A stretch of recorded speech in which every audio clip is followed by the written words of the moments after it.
Quero agradecer desde já a oportunidade, tem sido muito gostoso estar com os irmãos.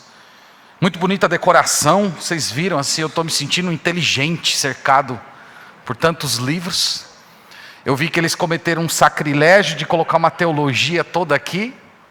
Muito bom, irmãos, muito bom. Obrigado à mocidade pelo carinho, aos irmãos pelas palavras agradáveis. Irmãos, nós estamos falando, a nossa conferência ela gira em torno do marxismo cultural. E eu disse ontem na abertura da conferência que o marxismo cultural ele não pode ser visto apenas como um único movimento, uma única força, como se fosse uma espécie de um partido. Ele possui diversos tentáculos, ele possui, eu comparei a um rio que recebe diversos afluentes, que interage e modifica. E hoje nós vamos observar um desses afluentes mais fortes, ao lado da revolução sexual, que nós vamos falar especificamente amanhã, pela manhã. Esse é o afluente que mais tem feito força e que a gente mais percebe a ação dele nos nossos dias. Então está aí o tema, nós vamos falar um pouco a respeito de... Vocês vão ver que nós vamos transitar por vários caminhos, vamos transitar principalmente no movimento feminista, porque é lá que está a gênese, o início de todo esse movimento. Então, como sempre fazemos, vamos começar com uma definição de ideologia de gênero. Coloquei uma definição bem simples, bem básica. A ideologia de gênero é uma proposta de pensamento que vê a sexualidade humana como uma construção social, não como um fator biológico. Então a ideologia de gênero, ela basicamente diz que existe uma diferença entre sexo e gênero. Sexo é aquilo que você é por nascimento. Então o bebê nasce, o médico olha para o órgão da criança e diz se é menino ou se é menina. No entanto, o gênero, diz a nossa definição, é algo que é construído ao longo da vida. Pode ser homossexual, lésbica, travesti, bissexual, transexual. Então pode haver uma pessoa que nasceu homem, mas se vê como mulher. Então o gênero é a maneira como a pessoa se enxerga, especificamente como a pessoa se sente. O modo como ela se sente é aquilo que a define. Nessa ideologia, homem e mulher não é apenas uma definição de papéis sociais. Esses papéis sociais são bem flexíveis, mas no final das contas cada um faz e o define como quer. Então os proponentes falam que existem dois sexos, mas existe uma infinidade de gêneros e o número varia. Uns falam de 32 possibilidades de gêneros, outros falam até de 700 possibilidades. Então é uma literatura muito ampla. Você que gosta de ler um pouco nessa área, dificilmente você vai observar pessoas falando sobre diferenças de sexos, mais de diferenças de gêneros. Então, para a gente compreender melhor como foi a construção de todo esse movimento, a gente precisa voltar um pouco na história e considerar o movimento renascentista, porque foi no movimento renascentista que apareceu os primeiros embriões de mulheres que estavam reclamando os seus direitos. Então aí nós temos uma série de obras que foram escritas nessa época, ali nos idos do século XV e XVI, A Cidade das Damas, da nobreza e excelência do sexo feminino, e o discurso douto e sutil. Todos, irmãos, esses movimentos estavam pegando carona no Renascimento, no humanismo, na valorização da pessoa humana, e apareceram mulheres requerendo educação e um tratamento igual ao dos homens. Mas de fato a primeira revolução feminista, ela só ocorreria a partir do século XVIII, dentro daquelas chamadas revoluções liberais. Então aquelas revoluções que vocês conhecem, Revolução Francesa, Revolução Inglesa, Revolução Americana, foi nesse contexto em que a primeira onda feminista apareceu na história. Basicamente, as mulheres que se levantaram nessa época, elas estavam exigindo igualdade natural. Elas viam que a igualdade entre homem e mulher era um direito natural da própria Constituição humana, e elas estavam lutando por isso. E uma coisa que é bem irônica é que essas mesmas revoluções que dariam origem ao capitalismo moderno como nós conhecemos hoje, foram justamente essas revoluções que criaram as condições para as mulheres exigirem os seus direitos. Nós vamos mencionar daqui a pouco que o capitalismo tem feito muito mais pela mulher do que o socialismo e do que as feministas estão requerendo. Então, as demandas que as mulheres estavam exigindo nessa primeira revolução feminista está aí, eu coloquei para vocês observarem. Elas queriam direito à participação política, elas queriam acesso à educação, e nós temos alguns homens importantes da época que se posicionaram nesse sentido. O Voltaire, por exemplo, escreveu uma obra falando da igualdade da mulher com o homem, chamando a mulher de o belo sexo. Outros se levantaram dizendo que era inconcebível a mulher ser tratada como se fosse uma imbecil. E nós temos uma obra muito importante chamada Sobre a Admissão das Mulheres ao Direito de Cidadania, do século XVIII. Mas, de fato, irmãos, o epicentro de todo esse movimento vai ocorrer nos Estados Unidos, na Inglaterra e na França. Foram ali que apareceram obras de muito peso que iriam formar a mentalidade dessa nova mulher. Nós temos, por exemplo, uma obra que foi escrita por Mary Wollstonecraft, chamado A Reivindicação dos Direitos da Mulher, pensamentos a respeito da educação feminina. E, novamente, o que essas mulheres estavam querendo? Participação política, cidadania, independência financeira, econômica, educação. Então, todas as bandeiras que qualquer um de nós aqui concordaria. Nessa época, elas se organizaram em algumas instituições, como a Sociedade Nacional do Sufrágio Feminino, União Social e Política Feminina. E é um pouco irônico, porque hoje na universidade o Rousseau, ele é tão exaltado, né, tão querido por uma certa ala, e ele nessa época ele escreveu um panfleto chamado Projeto de Lei que proibia as mulheres de aprender a ler. Então ele estava completamente na contramão dessas revoluções liberais que estavam trazendo liberdade para a mulher. Então, meus irmãos, todo esse ambiente foi o que gerou a possibilidade da mulher se expressar e desejar e lutar por aqueles direitos que elas herdaram e estão desfrutando até os dias de hoje. Quando nós chegamos ali por volta do final da Segunda Guerra Mundial, praticamente elas já haviam obtido igualdade jurídica. Essa seria a primeira fase da chamada Revolução Feminina. Eu quero trazer uma frase aqui, eu gosto de chamar de a profecia do Mises. O Mises foi um grande homem da chamada Escola Austríaca de Economia, você que já deve ter ouvido falar dele. Eu gosto de chamá-lo de profeta, porque ele fez uma observação muito importante, e aqui nós estamos falando aí pelos idos de 1920. Ele disse assim: enquanto o movimento feminista se limite a buscar igualar os direitos jurídicos de mulheres e homens, dar segurança quanto às possibilidades legais e econômicas de desenvolver suas faculdades e de manifestá-las mediante atos que correspondam a seus gostos, desejos e situação financeira, serão somente um ramo do grande movimento liberal que encarna a ideia de uma revolução livre e tranquila. Se, ao ir além dessas reivindicações, o movimento feminista crê que deve combater instituições da vida social com a esperança de remover, por este meio, certas limitações. Desculpe aqui que eu avancei um pouquinho a minha anotação. Certas limitações que a natureza impôs ao destino humano, então já é um filho espiritual do socialismo.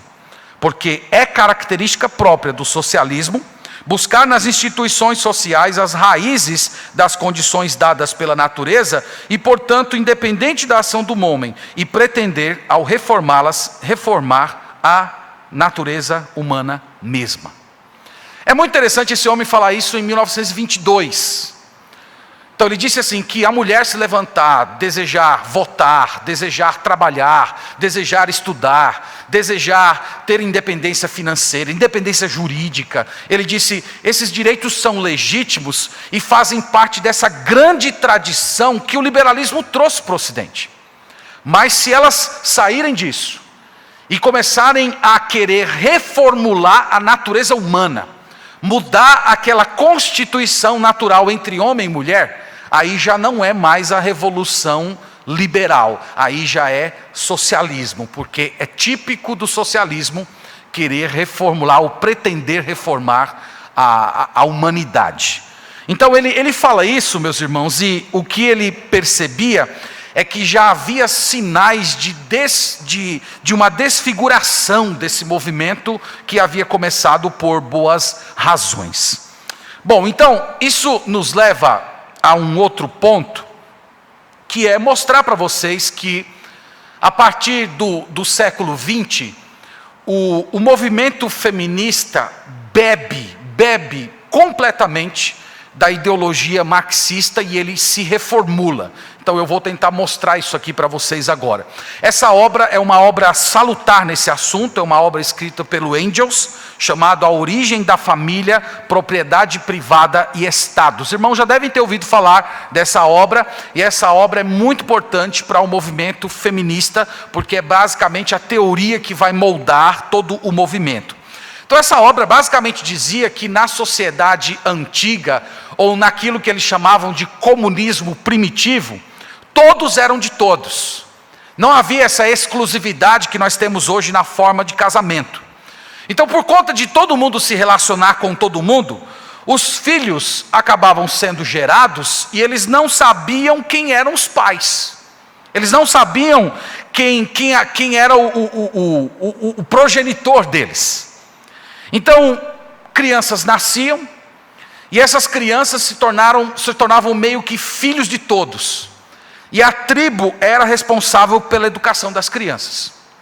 O Engel diz que numa fase posterior, o homem começou a demarcar terras por causa da agricultura. E aqui tem a origem da propriedade privada. E a partir do momento que o homem começou a cercar uma terra e dizer, essa terra é minha, ele desejou compartilhar o fruto do seu trabalho com o sexo oposto. E aí teria surgido, segundo ele, o casamento. Então ele diz que o casamento é resultado desse conceito de propriedade privada. Então o homem cerca uma terra e em seguida ele se apossa da mulher, essa é a linguagem, e ele também gera filhos.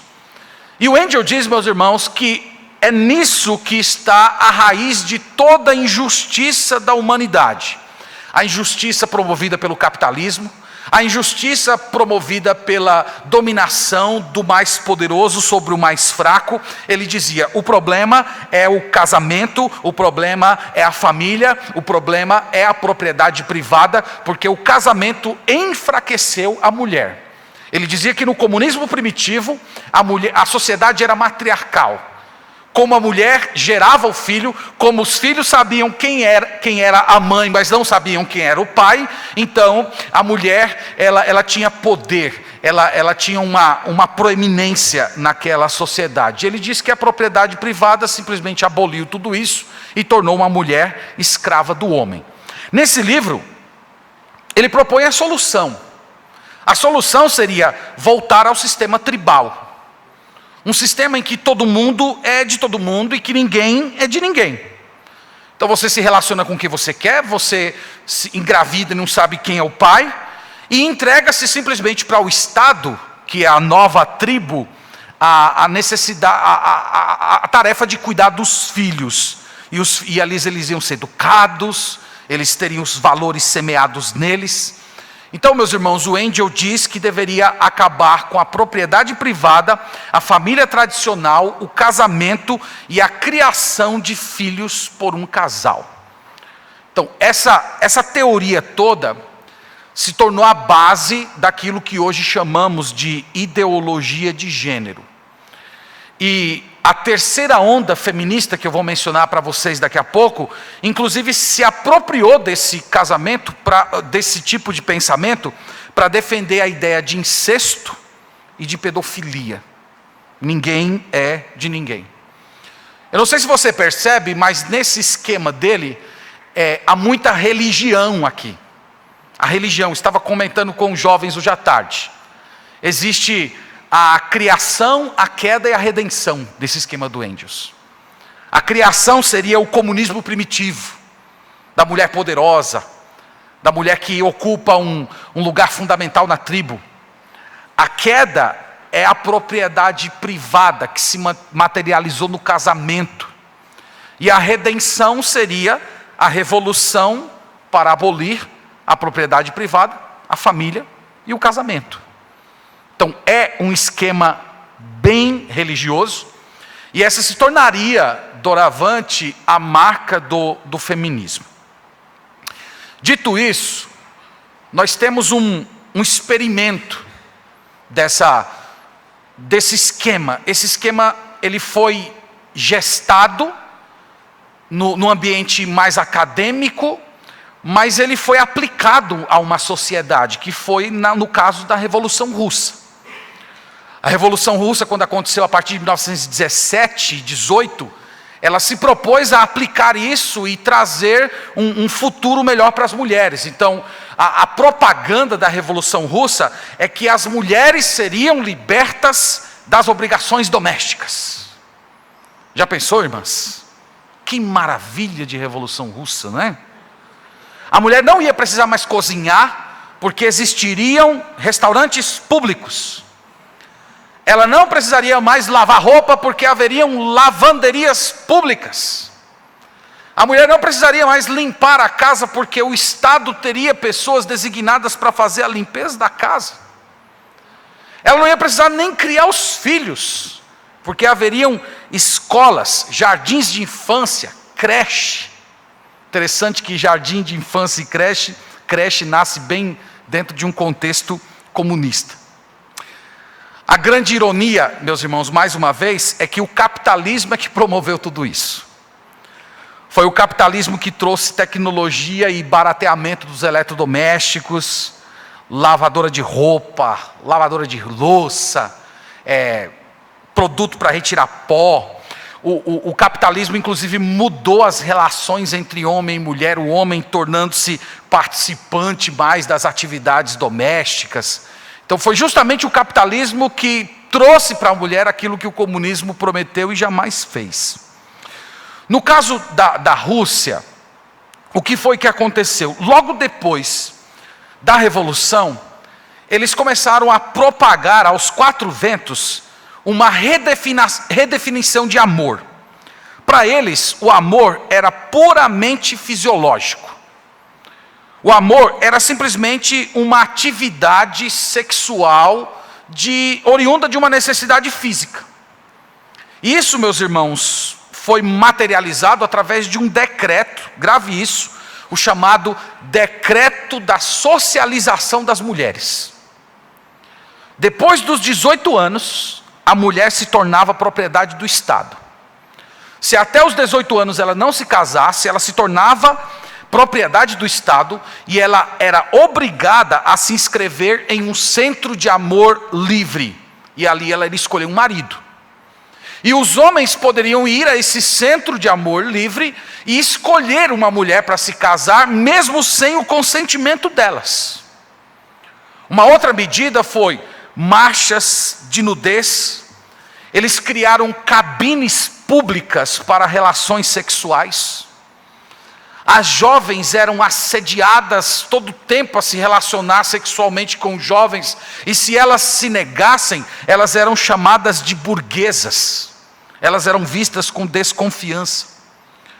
Um outro passo da Revolução Russa foi a legalização do aborto. Mais de 80% das mulheres da antiga Rússia e União Soviética praticaram aborto. Era uma coisa tão disseminada que as pessoas diziam que o aborto era o primeiro contraceptivo. Há histórico de mulheres que praticaram 20 abortos. Que para uma mulher da Rússia abortar, bastava ela tomar um gole de vodka e dar 3 pulos que ela abortava. Mulheres que ficaram com o útero tão danificado que elas poderiam ter um aborto só em caminhar. Foi isso que eles ofereceram para as mulheres. Há muitos relatos de estupro, de violência pública e de prostituição. Karl Marx disse que quando o socialismo fosse implantado, uma das primeiras coisas que acabaria seria a prostituição. E aí a grande ironia é que as prostitutas da União Soviética eram chamadas de as marxistas. Basta você pensar no caso de Cuba, a quantidade de mulheres que se oferecem para a prostituição para poder ter algum tipo de alimento. O que aconteceu, irmãos, na Rússia foi que eles tomaram a propriedade privada, mas a libertação da mulher, que foi a grande propaganda deles, jamais aconteceu. Isso nos leva à terceira onda do feminismo. A terceira onda do feminismo, ela é a mais terrível de todas. Porque elas querem mais do que direitos, elas querem mais do que oportunidades iguais. Elas querem simplesmente acabar com todas as distinções entre homem e mulher. Eu trouxe aqui uma frase de uma mulher chamada Firestone. Ela escreveu um livro chamado Dialética do Sexo, em 1970. Olha o que ela disse. A meta definitiva da revolução feminista deve ser igualmente, ao contrário do primeiro movimento feminista, não apenas acabar com o privilégio masculino, mas também com a própria diferença de sexos. As diferenças genitais entre os seres humanos já não importariam culturalmente. Então não é mais igualdade que elas querem a partir dessa terceira onda. Elas querem abolir diferenças entre homens e mulheres.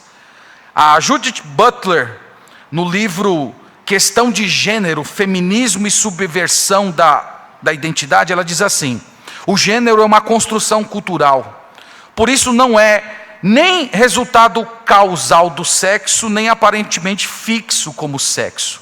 Ela diz ainda: homem e masculino poderiam significar tanto um corpo feminino como um masculino, mulher e feminino, tanto um corpo masculino como feminino. Então é abolindo completamente essas diferenças. Você pode ter um corpo masculino, mas ser feminino num corpo masculino. A terceira onda vem com força nisso. Essa mesma Firestone, que escreveu a Dialética do Sexo, ela propôs um programa para a implantação dessa ideologia. Ela diz assim: primeiro, abolir a função reprodutiva das mulheres de acordo com tecnologias de reprodução artificial e a legalização do aborto. Então acabar com a gravidez, geração de filhos em laboratório e aborto. Segundo lugar, conseguir independência econômica de mulheres e crianças por meio de um sistema socialista. Então, implantar o socialismo para ter independência econômica de mulheres e crianças. Terceiro, incluir mulheres e crianças em organizações que destruam as distinções sociais entre homens e mulheres, adultos e crianças.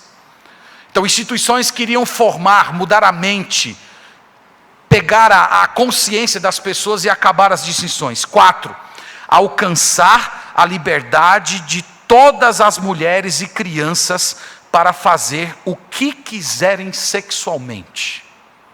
Veja o que está sendo dito. Crianças fazerem o que quiserem sexualmente. Eu, irmãos, li muito a respeito dessa mulher e desse movimento. Eu estava dizendo ao pastor Marcos hoje à tarde que teve um dia que eu fiquei perturbado. Eu não dormi direito à noite, porque são coisas tão bizarras que os habitantes de Sodoma ficariam escandalizados em ver isso. Ela dizendo como é que os pais deveriam fazer sexo com os filhos, dizendo que os pais deveriam apenas se assegurar que, eu estou procurando as melhores palavras possíveis, anatomicamente falando, a criança tenha condições de receber alguma coisa sendo introduzida nela. É isso que elas propõem. E fala-se longamente isso. sexo com crianças, abolindo completamente isso, irmãos. E o grande projeto é destruir a família monogâmica, a família ocidental, semeando ódio e ressentimento entre homem e mulher. Elas diziam que homem e mulher são entes irreconciliáveis, elas favoreciam o lesbianismo, elas diziam que o casamento, o relacionamento entre homem e mulher não passa de estupro legalizado. É na esteira desse movimento que surge um outro, que é um submovimento desse, chamado a ideologia do queer. Esse movimento é um movimento chamado movimento de pós-identidade, porque aqui não é apenas abolir as diferenças, mas é simplesmente acabar com as categorias de homem, mulher, gay e lésbica. Eles vão muito mais longe. Então, esse pessoal, até o modo deles se vestirem é para confundir as pessoas. Então você pode ver assim, olha, vocês que são mais jovens devem estar bem mais inteirados disso, vendo isso, porque isso está em todo lugar. Então você pode ter um sujeito que ele tem um cabelo grande, como se fosse um cabelo de mulher, uma barba, mas ele usa batom, e ele usa um espartilho, ele é musculoso e ao mesmo tempo tem uma calça masculina. Então você olha para ele tem algumas coisas que são de mulheres, tem outras coisas que são de homem, e você não sabe definir ao certo o que é. Então esse é o chamado queer. E esse movimento, ele está enraizado em universidades. Nos estudos lésbicos da Universidade de Colômbia e da Universidade de Nova York. Eles produziram muito material, revistas acadêmicas, dizendo que a melhor maneira de disseminar o movimento queer no mundo era retirar o vogal da palavra menino e colocar o X no lugar. Meninix, ler dessa maneira. E eles produzindo isso para chegar nas escolas. Novamente, meus irmãos, ódio e ressentimento entre homem e mulher. Eles têm uma série de acusações. A primeira está aí postada. A sociedade ocidental não faz distinção entre sexo e gênero para justificar a dominação do homem sobre a mulher. Então se mantém essa distinção tradicional que homem é homem, mulher é mulher, para simplesmente justificar o fato que o homem subjuga a mulher. A outra acusação é contra a igreja. A igreja, nessa ideologia, ela é a responsável, a grande responsável por todas as formas de preconceito. Porque ela impõe às pessoas um modelo de família como é fundamentado na Bíblia. E esse movimento, meus irmãos, ele se organizou e apresentou uma série de propostas e soluções. A primeira delas é massificar por meio da mídia e da educação que sexo e gênero são distintos. E usar o Estado para impor essa agenda, reforçando o conceito de identidade de gênero. Então, na mídia e no Estado, identidade de gênero, até as pessoas comprarem essa ideia. A outra questão que eles propõem como solução é retratar a prática sexual não mais como algo moral, mas uma escolha natural. Então não existe certo e errado quando diz respeito a sexo. Existe simplesmente gosto. A outra estratégia, rotular de preconceituoso quem defende o modelo da família tradicional. A outra proposta, ensinar crianças nas escolas todas as formas de sexualidade, incentivando-as a experimentar todas as opções para poder escolher a sua própria. Então ensina tudo, diz, não, você não escolhe o que você quer, vai experimentando, até você encontrar uma que você se identifique. Houveram, meus irmãos, várias audiências públicas na Câmara Federal, dizendo que nós tínhamos que quebrar tabus relacionados à sexualidade das crianças. Uma estratégia pouco mais aplicada é o uso da mídia. Tem aí algumas imagens que eu coloquei para vocês. Uma imagem é da revista Escola, não é? Acho que está dando para vocês verem aí. Então, vamos falar sobre ele. E vocês estão vendo que é um menino vestido com uma roupa de bailarina. Lá atrás você tem uma foto da famigerada Malhação, em que os meninos estão usando saia para se sentirem como mulher. Então do outro lado você tem o Criança Esperança, com diversos homossexuais participando. Então, a estratégia é usar os artistas para reforçar a ideia de identidade de gênero. Lembra que eu falei para quem veio ontem? Eu disse que o Gramsci tinha pensado os novos teóricos da revolução dele. E esses novos teóricos não seriam os teóricos do gabinete. Seriam os teóricos inorgânicos, intelectuais inorgânicos, pessoas comuns, especialmente os artistas.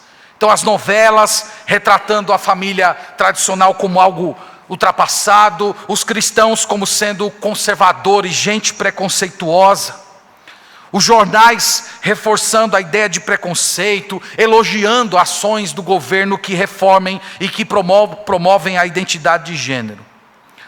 No âmbito do governo, nós temos o apoio a diversos movimentos que estavam na esteira da agenda de ideologia de gênero. Eu separei algumas reportagens para vocês verem. Essa tem como tema assim: o governo Temer reduz a zero repasses a políticas contra a homofobia. Planalto diz investir em campanha. E aí diz assim, deixa eu ver se tem aí para vocês verem. Tem. De 2008 a 2017, o governo federal desembolsou pouco mais de 15,1 milhões para a agenda da defesa da população LGBT, dos quais 9,1 milhões foram pagos nos últimos 3 anos do governo Lula. Fora isso, meus irmãos, fora o incentivo da Lei Rouanet para as passeatas LGBTs que se espalharam por todo o Brasil. Eles dizem que normalmente o objetivo é para combater a homofobia, mas quando você observa um pouco mais de perto, você vê que o objetivo de fato é promover e instigar a chamada agenda homoafetiva. Tem uma outra reportagem, essa eu tirei do site do Partido dos Trabalhadores, com Lula e Dilma. Direitos LGBT conquistam resultados inéditos. E aí a reportagem segue apresentando 16 medidas do governo Lula e Dilma para a valorização dos LGBTs. Você pode olhar no site deles porque está lá. Esse aqui foi um dos mais grotescos que eu achei. O chamado Plano LGBT da Secretaria de Direitos LGBT da Presidência da República. 9/12/2010. Você sabia disso que em 2010 existia na Presidência da República uma Secretaria de Direitos LGBT? Olha o que eles queriam, promoviam: livros didáticos defendendo a família LGBT, cota para professor LGBT, ensino de diversidade sexual para crianças de até 10 anos, bolsa de estudo LGBT, reforma agrária para a população LGBT, campanhas publicitárias de valorização da população LGBT, distribuição de material acerca do processo transexualizador do SUS. Tudo isso. Tem mais coisas, irmãos, é porque a agenda é enorme, eu só selecionei aqueles que eu achei de fato muito, muito mais gritantes. No caso do Brasil, ainda nós temos desculpe aqui que eu passei, o Plano Nacional de Educação, que procurou incluir a ideologia de gênero na grade do ensino escolar. Então a ideia de que as escolas não poderiam mais classificar meninos e meninas, mas usar o termo crianças, para não enfatizar essas diferenças entre macho e fêmea. Roupas, brinquedos, banheiros deveriam ser compartilhados. Todos usando os mesmos banheiros, para acabar com essa violenta ideia de que menino e menina é diferente um do outro. E aqui no Brasil, chegou aquilo que foi promovido pela Universidade de Colômbia, o Meninix. A pretexto de incluir todos os gêneros, o Colégio Dom Pedro II, no Rio de Janeiro, passou a adotar em comunicados oficiais uma grafia que elimina o OS-AS em palavras como alunos e alunas, substituindo essas letras por X, alunix. Tudo tolix, né, meus irmãos? Tudo. Essa piada é idiota, né? Vocês me perdoem, pelo amor de Deus. Aqui nós temos um outro projeto que é de sexualização das crianças. É o projeto de lei 5.002 de 2013 do Jean Willis, do PSOL, e da Érica Cocai, do PT, que fala sobre troca de sexo. O artigo 5 diz assim: com relação às pessoas que ainda não tenham 18 anos de idade, a solicitação do trâmite a que se refere o artigo 4 deverá ser efetuada através de seus representantes legais e com expressa conformidade de vontade da criança ou adolescente, levando em consideração os princípios da capacidade progressiva e interesse superior da criança, de acordo com o Estatuto da Criança e do Adolescente. Então, uma criança que quer fazer troca de sexo, ela precisava ter o consentimento dos pais, e os pais deveriam levar em conta o interesse e a capacidade mental da criança. O parágrafo 1º diz: quando, por qualquer razão, seja negado ou não seja possível obter o consentimento de algum dos representantes do adolescente, ele poderá recorrer à assistência da Defensoria Pública para autorização judicial, mediante procedimento sumaríssimo que deve levar em consideração os princípios da capacidade progressiva e interesse superior da criança. Então, traduzindo, se um filho adolescente quer trocar sexo e o pai diz não, o filho pode ir na promotoria e lá ele consegue uma autorização do juiz para fazer a troca de sexo no SUS, sem o consentimento dos pais. É aí que está a agenda. Graças a Deus esse projeto está estacionado por enquanto, né? Tem materiais didáticos, o famigerado kit gay, né, que virou objeto de tanto debate aí alguns anos atrás. Muitos dizem que ele não existiu, mas é fato que ele existiu. Ele foi aprovado pelo MEC e pela Unesco.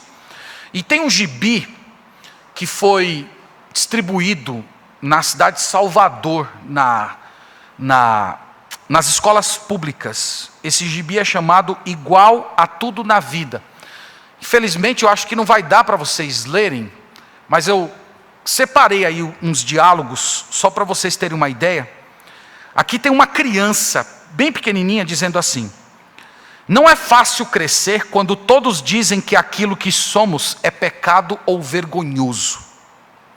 Não foi fácil ouvir meu pai dizer tantas vezes que quase tudo que eu queria, sentia ou fazia não era coisa de menino, mas eram as coisas que eu sentia ou fazia.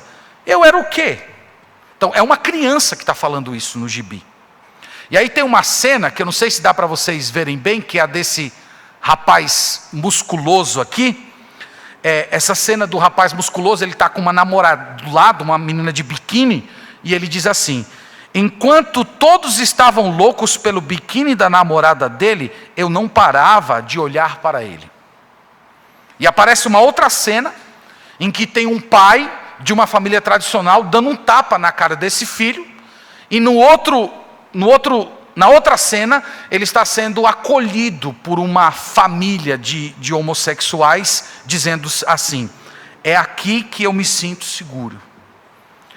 Foram gastados pelo governo do estado da Bahia mais de R$200 mil para fazer esses gibis chegar na mão das crianças da nossa escola. Isso aqui, irmãos, não é lutar contra preconceito. Isso aqui é sexualização infantil, por mais que se negue. O tema também foi incluído na prova do Enem. Tem aí um texto de Simone de Beauvoir, que ela diz assim: ninguém nasce mulher, torna-se mulher. Nenhum destino biológico, psíquico, econômico define a forma que a fêmea humana assume no seio da sociedade. É o conjunto da civilização que elabora esse produto intermediário entre macho e castrado, que qualificam o feminino. Veja que é uma coisa bem estranha. A mulher é um produto entre o macho e o castrado. Agora, veja a jogada. Se as escolas que preparam seus alunos para o Enem percebem que textos de Simone de Beauvoir estão caindo na prova, o que essas escolas vão fazer? Elas vão colocar os alunos de ensino médio para ler Simone de Beauvoir. Essa é a jogada. Isso aqui já foi muito mais gritante. Aquenda ou Pajubá. Conheça o dialeto secreto utilizado por gays e travestis. Isso também foi do Enem de 2018. Nhayamapô, não faça alocar e pegue no meu acué, deixe de equé, senão puxo o meu picumã. Entendeu as palavras dessa frase? Se sim, é porque você manja alguma coisa de Pajubá, o dialeto secreto dos gays e travestis. Então, novamente, isso está caindo no Enem. Se isso está caindo no Enem, logo os alunos de ensino médio vão querer se interessar a conhecer esse tipo de coisa. Então, meus irmãos, é uma estratégia muito bem organizada, articulada em diversas fontes, que inclui mídia, governo, ONU, entidades de minorias, tudo isso para se opor à família tradicional e sexualizar as crianças e ainda chamar de preconceituoso quem se posiciona contra. Eu coloquei algumas frases aí do Marx e do Gramsci, que eu acho que não dá para vocês acompanharem, mas está escrito assim: é evidente que com a abolição das atuais relações de produção, desaparecerá também a comunidade de mulheres que deriva dessas relações, ou seja, a prostituição oficial e não oficial. A prostituição oficial é a mulher casada, e a não oficial é essa que todos nós conhecemos. Então Marx disse que uma vez que abolisse a propriedade privada, isso naturalmente deixaria de existir. Uma outra frase do Gramsci, ele diz assim: nós vamos destruir o Ocidente, destruindo sua cultura. Vamos nos infiltrar e transformar sua música, sua arte, sua literatura contra eles próprios. Então, toma a cultura e depois joga a cultura contra a gente. Tem mais uma dele aí, que ele diz assim: o mundo civilizado tem sido saturado com o cristianismo por 2000 anos. E um regime fundado em crenças e valores judaicos cristãos não pode ser derrubado até que as raízes sejam cortadas. Esse é o grande projeto dele para o Ocidente, e ainda tem tanta gente falando que isso é teoria da conspiração. Mas está aí, fica para o seu bom juízo. Não tomem quartéis, tomem escolas e universidades. Não ataquem blindados, ataquem ideias. Veja que ele vem aqui meio que na contramão do marxismo-leninista, que falava de tomar através da força para implantar a chamada hegemonia. Meus irmãos, tem um documentário que eu queria estimulá-los para ler, para assistir. Ele está no YouTube, chama-se Lavagem Cerebral. É interessantíssimo. Ele foi exibido na Noruega alguns anos atrás, e esse documentário ele praticamente virou o contexto nórdico de cabeça para baixo nessa discussão do gênero. Por quê? Porque uma série de cientistas fizeram experimentos que mostraram que existem diferenças inatas entre homens e mulheres. E esse documentário foi tão marcante que o Conselho Nórdico de Ministros suspendeu os fundos do Instituto Nórdico de Gênero. Então vale a pena você assistir esse documentário. Eu acho que são 5 ou 6 episódios, chamado Lavagem Cerebral. Vale a pena você dar uma olhada nele, vai ser bastante instrutivo. Perdi meu tempo aqui, pastor, de novo. Ainda tenho aí? Tem tempo ainda? Tá, meus irmãos, eu gostaria de olhar com vocês alguma coisa na Sagrada Escritura. Nós vamos abrir a palavra de Deus em Romanos capítulo 1. Foi o texto lido pelo pastor Nicolas na abertura dessa programação.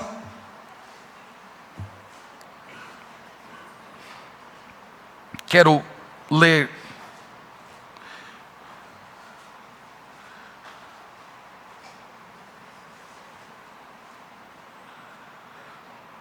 vamos ler a partir do verso 18.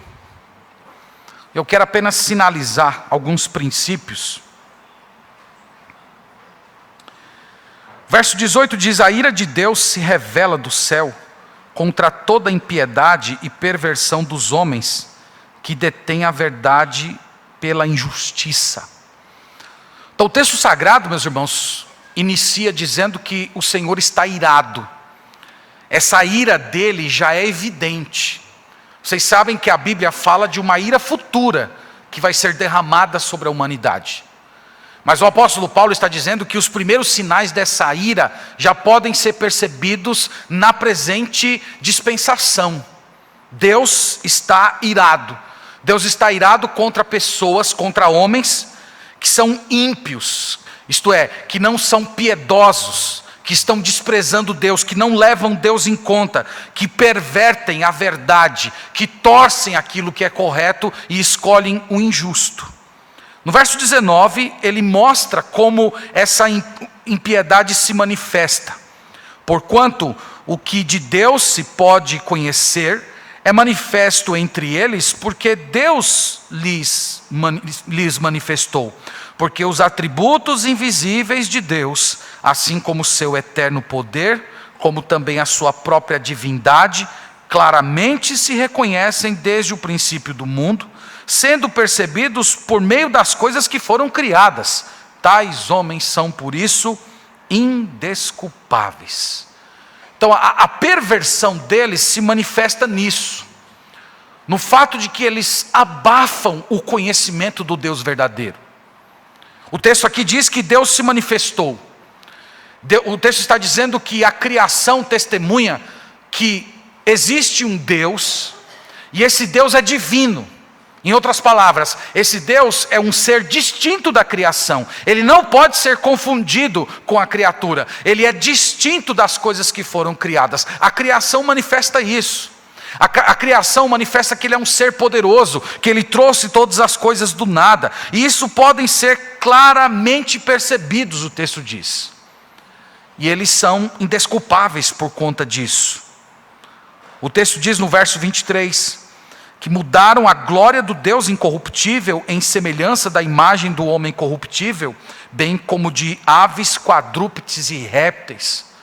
Então esse conhecimento que o Senhor deu a eles é sufocado na forma da idolatria. Esse ser que é divino, distinto da criação, é materializado por eles, na forma de animais, de seres humanos, e assim por diante. Criaturas que pensam, criaturas que não pensam. Aqui nós temos a idolatria. E o ponto, meus irmãos, que eu quero de fato lhes conduzir é como Deus julga essas pessoas, como Deus manifesta a sua ira sobre essas pessoas. O verso 24 diz: por isso, Deus entregou tais homens à imundícia, pelas concupiscências de seu próprio coração, para desonrarem o seu corpo entre si. A frase que eu quero destacar aqui é: Deus entregou. Deus entregou. Deus permitiu que essas pessoas se destruíssem através das suas próprias paixões. Deus abandonou essas pessoas para elas seguirem o seu próprio pecado, as suas próprias inclinações, seus próprios desejos. É uma ira em que ela se manifesta no fato de que Deus os abandona, Deus os deixa. É como se ele dissesse: vocês querem isso, vocês desejam isso, então vão. Então Deus retira as restrições e permite que essas pessoas se destruam, e o próprio pecado, a própria escravidão, a própria sujeira, a própria destruição moral, física e espiritual que o pecado impõe a elas, já é a primeira manifestação da ira de Deus. Então quando você passar por um local e você vê essas manifestações pornográficas, você não deve perguntar: Deus não está vendo? Deus não está julgando? Por que Deus não faz nada? Deus já está fazendo. Ele está entregando essas pessoas aos seus próprios pecados, retirando as restrições. E o texto aqui, meus irmãos, diz que essa prática homossexual disseminada já era parte dessa entrega de Deus, desse abandono de Deus, pelo fato de eles terem abandonado ao Senhor. Vocês me abandonaram, eu também abandono vocês. Vocês me deixaram, então vocês vão viver desfigurados no próprio pecado de vocês. Essa é a explicação que Deus dá para toda forma de homossexualidade e para toda forma, meus irmãos, de pecados sexuais. É o resultado de uma cultura que abandonou a Deus. É o fruto de uma geração imersa na idolatria. Eles abandonam Deus e Deus os abandona. Diante disto, e aqui eu estou começando a caminhar para minhas palavras finais, qual deve ser a nossa postura diante de tudo que falamos? Primeiro, nós precisamos reafirmar que nós somos contra a homofobia. Meus irmãos, o fato de dizermos essas coisas que dissemos essa noite, não significa que nós temos ódio pelos homossexuais. O discurso dos promotores da ideologia de gênero é dizer que afirmar aquilo que nós afirmamos hoje é homofobia, ódio. Mas não, isso é mentira. Isso é parte desse jogo de palavras deles. Nós não odiamos homossexuais. Nós não queremos desrespeitar homossexuais. Nós não somos contra os direitos civis dos homossexuais. Nós não queremos vê-los sendo humilhados, agredidos. Nós não queremos vê-los apanhando por causa daquilo que eles fazem na vida privada. O povo de Deus deve se levantar e dizer esse tipo de coisa. A segunda postura é que nós precisamos reconhecer os perigos da ideologia de gênero e todas as suas consequências. Meus irmãos, essas diferenças entre homem e mulher, elas foram criadas pelo nosso Deus. O homem não pode reinventar isso sem se tornar um ser desfigurado. A família, ela não pode ser rebaixada como uma mera possibilidade, uma mera convenção social. Inclusive o próprio Estado, a igreja é construída na base da família. Lembre-se que o que a ideologia de gênero está propondo não é a construção de uma civilização laica. Eles estão promovendo o paganismo. O que eles estão promovendo é religião, é paganismo. Mas eles querem dar isso uma conotação de um discurso neutro, de uma separação de religião e Estado. Mas isso é um grande engodo. Uma outra postura é que nós precisamos reconhecer que os proponentes da ideologia de gênero foram além da defesa dos oprimidos. É verdade, meus irmãos, que há pessoas que são espancadas por causa da sua vida sexual, há muitas mulheres que são oprimidas, abusadas e outras até mortas. A ideologia de gênero, contudo, ela não se contenta em apenas fazer justiça às mulheres, ela deseja subversão, ela deseja reverter os papéis entre homem e mulher e abolir todas as diferenças entre macho e fêmea, que são estabelecidos na identidade biológica.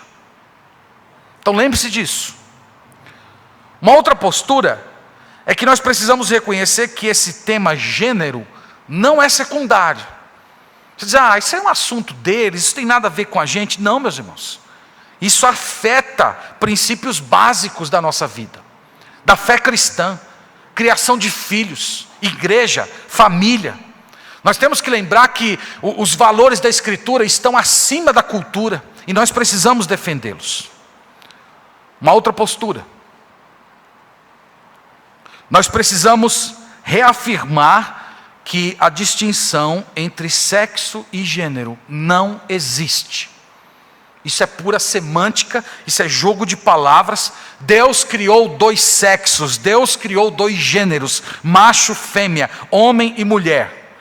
Sexo e gênero é questão de biologia, não é questão de ideologia. Não é uma construção social, como eles querem dizer. Um outro ponto é que nós precisamos dar uma atenção aos homossexuais. Nós temos que fazer uma distinção entre o homossexual e o homossexualismo. O homossexualismo é um ativismo, é uma ideologia. Então nós não estamos aqui falando contra o homossexual, nós estamos falando contra o homossexualismo, que é uma filosofia muito bem organizada, que visa culpar a igreja, a família tradicional, de perseguir, de matar homossexuais, com o objetivo de ganhar poder. Há muitos homossexuais, inclusive, que são completamente contra essa agenda. Isso aqui, meus irmãos, não pensem diferente, é parte de um grande projeto político, que começa com a vitimização. Eles dizendo, nós somos perseguidos, nós somos odiados, estão matando a gente. Aí eles afrontam a população para despertar antipatia, pegando símbolos religiosos, por exemplo, e maculando símbolos religiosos. E eles fazem isso para conquistar mesmo a antipatia. E quando eles conquistam a antipatia, eles reforçam ainda mais esse discurso de vítima. Nós estão nos impedindo de nos expressar. E através disso, eles ganham mais poder, eles ganham mais dinheiro público e garantem uma série de direitos políticos que ninguém mais nesse mundo tem. Então, é um projeto muito bem organizado. E isso aqui não é homossexualidade. Isso aqui é homossexualismo. E nós temos de nos opor a isso. Mas a parte disso, irmãos, nós temos que dar atenção aos homossexuais. Há muitos que estão chegando na igreja, que precisam de aconselhamento, que precisam ser instruídos, que precisam aprender o evangelho, converter-se a Jesus, receber poder do Espírito Santo para subjugar os pecados da carne. Uma outra postura, conversamos muito sobre isso hoje à tarde. Nós precisamos ensinar masculinidade e feminilidade bíblica aos nossos filhos. Nunca houve uma crise tão grande na igreja, meus irmãos, de masculinidade e feminilidade como nos nossos dias. Os homens estão cada vez mais afeminados e as mulheres estão cada vez mais masculinizadas. No modo de ser, no modo de pensar, no modo de se vestir. E nós precisamos tomar os homens e ensinar os homens a serem homens, a falar como homens, a se vestir como homens, a se expressar como homens, a ter tonos, como todo homem deve ser. Nós temos que dar atenção ao que eles estão lendo, o que estão aprendendo na escola, os livros que eles estão lendo lá.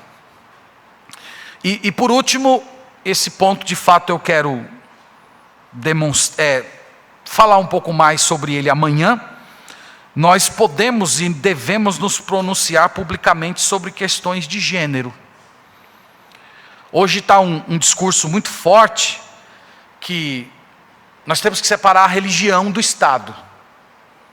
E se esquece nesse processo que nós que somos da igreja, nós também somos cidadãos. E nós temos o direito e o dever diante das Escrituras de nos expressar. Nós podemos reconhecer que há valores que a humanidade, até a humanidade não cristã, tem consagrado certos valores como sendo supraculturais, que estão acima da cultura, que fazem parte da constituição natural do ser humano. E isso não é uma tentativa de implantar um Estado cristão. Principalmente nós batistas, né? Desde a fundação, os batistas são contra essa ideia de igreja e Estado misturado. Os batistas defenderam isso muito antes dos iluministas. Então não é a tentativa de criar um Estado cristão, mas é lembrar que nós temos uma missão. Nós fomos chamados para ser luz, nós fomos chamados para ser sal, nós fomos chamados para ser profetas do nosso tempo. E grandes homens de Deus na história da Sagrada Escritura têm se pronunciado dessa maneira, às vezes se levantado contra autoridades poderosas, às vezes não convertidas, e denunciando os pecados deles. Nós vamos falar um pouco mais sobre isso amanhã. Pois bem, meus irmãos, isso que nós tínhamos para apresentar para os irmãos com respeito à ideologia de gênero. Espero que tenha contribuído para você formar alguma posição sobre o assunto. E amanhã, com a ajuda de Deus, estaremos juntos. Vamos fazer uma oração e agradecer ao Senhor por esse momento. Deus, nós te agradecemos por essa oportunidade. É bom, Senhor, estar na Tua presença, tratando de assuntos relacionados à glória do Teu nome, à Tua pessoa, ao Teu povo e às Tuas criaturas. Te louvamos por esse bom lugar que o Senhor nos preparou, por esses irmãos e irmãs que aqui estão. E eu oro, Deus, para que o Senhor nos ajude a compreendermos corretamente o nosso tempo e termos uma postura bíblica, oferecendo respostas escriturísticas para esse momento tão difícil que estamos vivendo. Nós clamamos pela Tua misericórdia, nós clamamos pelo Teu socorro, nós pedimos que o Senhor venha ao nosso encontro e mude as fundações do nosso país. Nós oramos em nome de Jesus. Amém.